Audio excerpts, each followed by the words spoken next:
Men over 40's greatest weakness is this, and we're going to dive into this today, and we're going to teach you how to turn him around to help you actually find or experience the relationship you desire.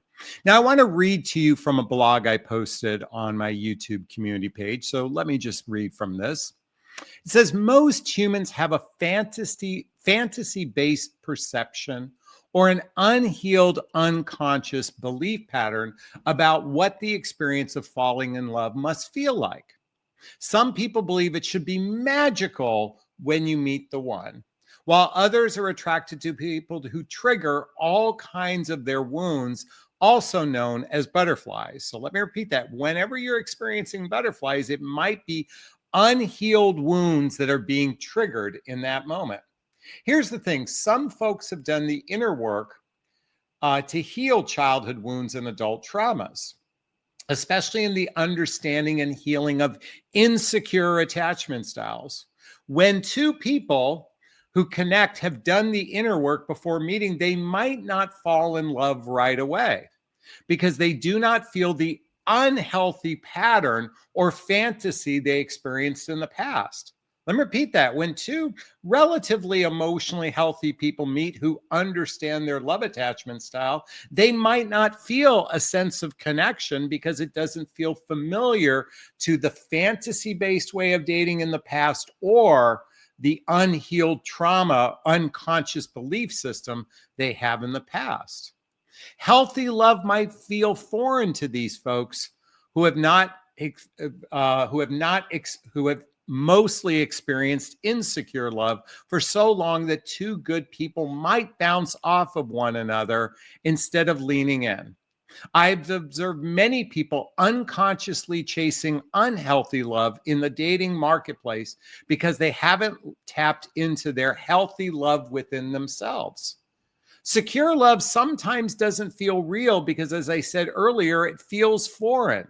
So if two people have done the inner work, they might have to take a leap of faith from one date to the next date to the next date to grow instead of holding on to old patterns, believing that's what must happen.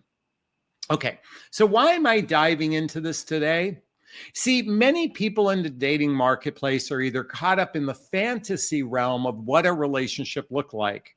It should like serendipity, the notebook, just something so magical where two people's energy force feels so wonderful, it feels natural to connect with one another. Or oftentimes, for most of us, we've experienced insecure love in our past. And so when we connect with someone, let's say you're an anxious person, they're an avoidant, that feels like love because you're chasing love instead of actually experiencing a heart-centered connection with another person. And as I said earlier, when two people have done some inner work, when two people actually know their love attachment style, and if you're not familiar with the book, Attached by Amir Levine and Rachel Heller, I highly recommend reading this book. It says, are you anxious, are you anxious, avoidant, or secure? How the sciences of adult attachment can help you find and keep love. See, a lot of times what we humans experience is an insecure form of love. And this causes us to pass up really good people, or let me reframe that.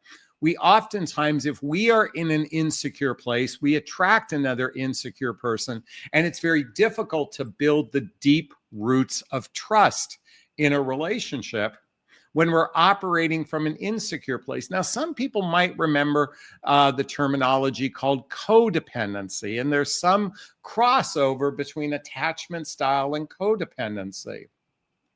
So why is this relevant to this conversation?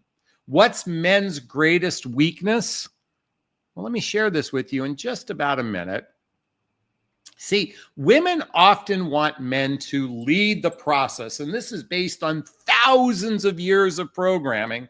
Women have basically needed men for survival. So to some degree, we've lived in such a patriarchal world of men are the leaders of the relationship and they must climb to the highest room of the tallest tower to prove their worth. See, men in their 40s are rather different than those in their 20s and 30s. Why is this the case? Because roughly 75% of singles in the dating marketplace over 45 years are divorced. And let me just say this. When two people get divorced, there's a really good reason for it. So what are men's greatest weakness? You know what it is? Most men are rather clueless about the mechanics of a relationship, particularly the over 40 category. Just because someone was married once before and now divorced doesn't make them any more qualified to know the mechanics of a healthy, happy relationship. In addition, very few men and women combined have done little or no inner work to heal the trauma of the ending of a relationship, or at least study how to be in a healthy relationship. You know, there's a book I talked about recently. I want to reintroduce this. It's called How to Be an Adult in Relationship by David Rico. By the way, all the books I recommend are listed below in the Jonathan Recommend books. I want you to ask yourself something. Let's say you've dated 10 men in the last 5 years. How many of them actually know the mechanics of a healthy, happy relationship? But Jonathan, I'm just supposed to sit back in my feminine energy and let men lead because that's what I've been told to do for thousands and thousands of years because men are such good leaders of a relationship. You know, if men are such good leaders of the relationship, why do we have such high second and third marriage divorces? Let me repeat that. Roughly 65% of second marriages end in divorce, and roughly 75% of third marriages end in divorce. If men are such great leaders of the relationship, if they're so good at this, then why is there ending after ending after ending and after ending? I believe it's because men's greatest weakness in the romantic realm is they're rather clueless to the mechanics of a healthy, happy relationship. You know, we men have been taught romance is the pathway to love. And most men have minimal forethought about how to make a relationship work. Let me repeat that. Most men have minimal forethought on about how to make a relationship work. From how much time you should spend together to good conflict resolution skills. And frankly, you ladies are no better. You're no picnic at it. Many of you are just as are suffering from adult traumas or unhealed childhood wounds. Many of you are walking around very wounded, very jaded, very bitter. And I see this. I'm in the dating marketplace. I see this habitually. Therefore, the weaknesses aren't for one gender. It's both genders, because the reality is most human beings don't know the mechanics to a healthy, happy relationship. If you're going to put yourself in the dating marketplace, I invite you to read this book. Take out the word marriage and replace the 7 principles for making a relationship work by John Gottman. I highly recommend reading this. I highly recommend reading this. Now, in a moment, I'm going to teach you how to turn this around, how to put this in your favor if you're a woman watching this video. But just remember, if a man is weak at relationship skills, if he has very little understanding of the mechanics of a healthy, happy relationship, how can he lead and build trust with you? Bump, bump, bump. How can he build trust with you? What is trust? Listen, we oftentimes think of trust in the form of fidelity. But you know, when I think of trust, I think of, does this person have my best interest at heart? Do two people operate from the other person's best interest is my best interest? You see, we oftentimes date from a very self-centric place. Can I get my needs met? Am I going to get what I want of the relationship? And ladies, you are just as guilty of this as men. Men oftentimes seek the physical connection with a woman, and women tend to want some sort of structural commitment out of the relationship. So it's what your wants are, but are you two actively communicating with one another to build trust? Are you building the deep roots of trust through something I'm about to share in a moment? You know, one of the things I do in my private coaching, there's a link below to schedule a discovery call with me to see if working with a coach is right for you, is I teach you a method, what I call radical honesty, pre-qualifying your prospect. Based on your personality, we put together all of the questions you should ask before you ever give your heart to a person. And this includes an exercise called Gauge His Emotional Maturity. Ladies, I want to share with you my relationship iceberg. Hold on a second. Oops. I know it's here somewhere. By the way, please forgive the glare. You can see above the water line, it says attraction is chemistry. But below the water line is compatibility, shared values, shared vision, blendable lifestyle, and emotional maturity. We have a walking wounded population. Roughly about 80% of singles in the dating marketplace have done little or no work to heal their childhood wounds and adult traumas. And let's not discount, divorce is a very traumatic event. And if roughly 75% of the people in the dating marketplace are divorced and less than 10 or 20% have done some level of healing, that means over 2/3 of the people in the dating marketplace over 45 years old are oftentimes don't have the skills to be in a healthy, happy relationship. Just because two people desire to want to connect with one another, to be companions with one another, doesn't mean they have the skills to be partners with one another. So what are you going to do to turn this around? How do you turn the tables? First and foremost, begin a healing journey for yourself. I invite you to read the book, The Hoffman Process. The Hoffman Process. This is a deep dive into healing your childhood wounds that cause the negative patterns and limiting beliefs in your life, particularly in the areas of the fears and insecurities that you have that might sabotage a healthy, happy relationship. I invite you to read this book first. Also, read the books I shared in this video. To begin the healing process, I invite you to do personal development, self-help, and spiritual work. If you haven't read my book, What the Heck is Self-Love Anyway? A Journey of Personal Development, Self-Help, and Spiritual Work, there's a link below to get a copy of my book. I invite you to begin a journey. Do therapy. Do somatic therapy. Start to work on yourself. That's number one, to turn things around. And number two is develop the standards you want to experience in a relationship. Can someone write that down? Develop the standards you want to experience in a relationship. Many of you follow my channel know the standard I'm seeking. This is what I desire, and you are more than welcome to borrow from my list. You are more than welcome to borrow from my list. And my standard is simple. I'm looking for a relationship where on average we can spend 3 or 4 days and nights a week together, doing shared activities, hobbies, mutual interests, spending time with family and friends, traveling together, teamwork, building skills, both in our personal and our professional life, intimacy, both physical and emotional intimacy that leads to either moving into getting married or getting married. In addition, I have something known as my dating vows that before two people are physically intimate, that they share this with one another to at least establish the standard. When you know your standards, when you set it up properly, and I'll read the dating vows in a moment, you can establish the boundaries needed that will actually put your relationship on track. And let me just tell you something about men. Here's the deal.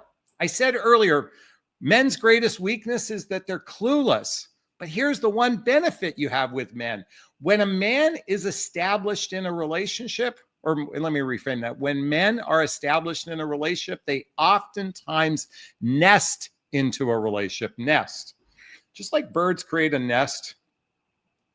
Actually, men, by the way, typically women are the ones who initiate 70% of divorces, maybe 80%. Men rarely initiate breakups. Now, it's a little tricky in the current dating marketplace because we have a very broken and wounded population of men and women. So a lot of men end relationships because they're rather clueless. But once you've established the standards, once you've read the dating vows, I'll share the dating vows with you right now.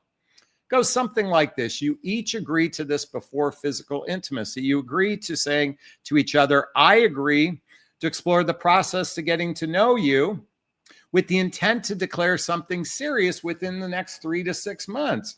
I agree to be monogamous sexually while we're having regular sex together. I agree to not actively seek and meet and date other people, which includes, if we met on a dating app, taking down our dating profiles. I agree to speak up if this isn't working for me versus ghosting, pulling it back, or disappearing. And I agree to invest regular time together, which looks like those 3 or 4 days and nights a week doing shared activities, hobbies, mutual interest, spending time with family and friends. When you establish the standard of what you're looking for, then when the relationship isn't meeting that standard, you can then establish the boundary, because the boundaries, I like what Brene Brown says about boundaries. Boundaries are simply what's okay and what's not okay for me. Ladies, when you've done the healing work, when you begin a healing practice, and by the way, 2 people should be doing this. Ladies, I encourage you to only choose men who have done some level of healing work. And by the way, just because they went to couples therapy 3 times, that's not healing work. I invite you, that should be one of the very first questions you ask someone in the early stages before you ever kiss a man. Find out, has he done some level of personal development, self-help, spiritual work, or therapy? Because when 2 people, as I shared in the earlier post, when 2 people have done healing work, actually meet one another again, it feels a little boring at first. It might not feel right, because they're not used to the unhealthy or fantasy way of dating. But guess what happens?